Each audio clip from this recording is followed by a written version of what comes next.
আসসালামু আলাইকুম।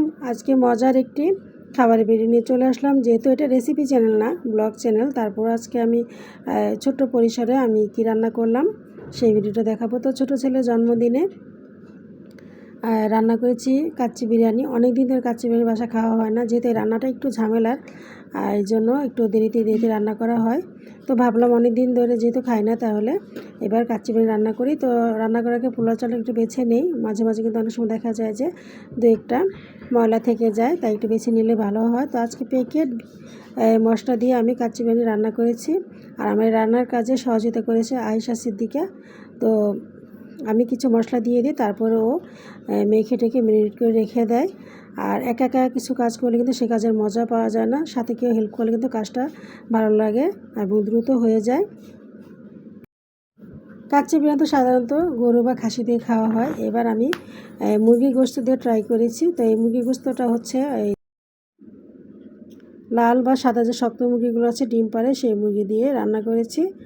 তো এদিকে আবার মশলা দিতে দিতে চুলায় কড়াই বসে বেরেস্তা ভাজার জন্য দিয়ে দিয়েছি পেঁয়াজ, সেগুলো নেড়ে চেড়ে আয়সা এই আর কি ভেজে নেয়। আর এই কাচ্চিটা রান্না করি রাত্রেবেলা, আর দিনের বেলা প্রসেস করে রাখি। তো বেরেস্তাটা বসিয়ে দিয়ে আমি চলে যাই গোসল করতে, ওই বেরেস্তাটা ভেজে নামিয়ে নেয়।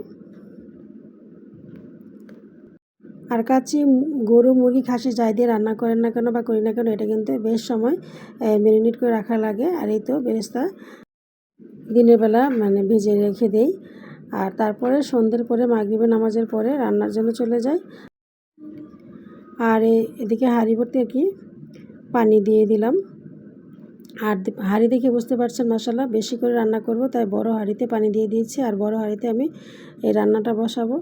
আর কাচ্চি বিরিয়ানি রান্নার সময় কিন্তু দেখা যায় যে চাউলটাকে কিন্তু প্রায় 60% ফুটিয়ে নিতে হয়, তারপরে কাচ্চিটা দমে বসাতে হয়। তবে একটা কথা হচ্ছে, যত কিছু করি না কেন মনটা কিন্তু খারাপই হয়ে আছে। এই যে উত্তরা যে প্লেনটা ক্র্যাশ করে স্কুলের ভিতরে ঢুকে গেছে, হাজার হাজার মায়ের সন্তানেরা আজকে দুনিয়া থেকে বিদায় নিয়ে গেছে, মায়ের বুক খালি করে, বাবার বুক খালি করে, ভাই বোনকে এতিম করে দিয়ে। আসলে এই বিষয়টা খুবই একটা দুঃখজনক আমাদের বাংলাদেশের জন্য। একটা মা হিসেবে এই দুঃখটা মেনে নেওয়া খুবই কঠিন। আর যাদের সাথে হয়ে গেছে তাদের তো আরও বেশি কষ্টের এই বিষয়টা। আসলে কথাগুলো বলতে গিয়ে আমার গলাটা ভারী হয়ে যায়। আর যখনই টিভিটা ছেড়ে খবর দেখি বা মোবাইলে দেখি, আসলে বুকটা ফেটে যায়। এটা মেনে নেওয়ার মতো না। একজন মা হিসেবে কোনো মাই এটা মেনে নেওয়া সম্ভব না।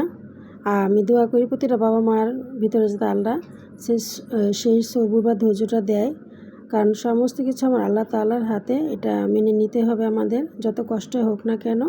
তো আমি যেদিন ভিডিও করি সেদিন কিন্তু আমাদের কোনো কিছু ছাড়া হয় না। দেখা যায় পরবর্তী দিনে বা 2-4 দিন পরে আমরা যে কোনো ভিডিও ছেড়ে থাকি।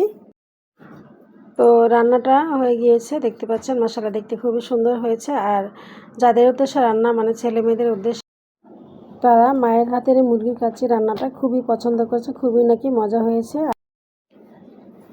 আর বাচ্চাদের ভালো লাগাইতেও বাবা মায়ের ভালো লাগে। তবে সবশেষে একটা কথা, যে ঘটনা বাংলাদেশে ঘটে গিয়েছে আর যাতে দ্বিতীয়বার এই ঘটনাগুলো না ঘটে। তো যারা হারিয়েছে তারা বুঝতে পারছে তারা কি হারিয়েছে। আর যাতে একটা বাবা মায়ের বুকও খালি না হয়, আর কোনো সন্তানও যাতে বাবা মা হারা না হয়, এটাই হচ্ছে আমাদের কামনা। আল্লাহর কাছে এটাই চাই।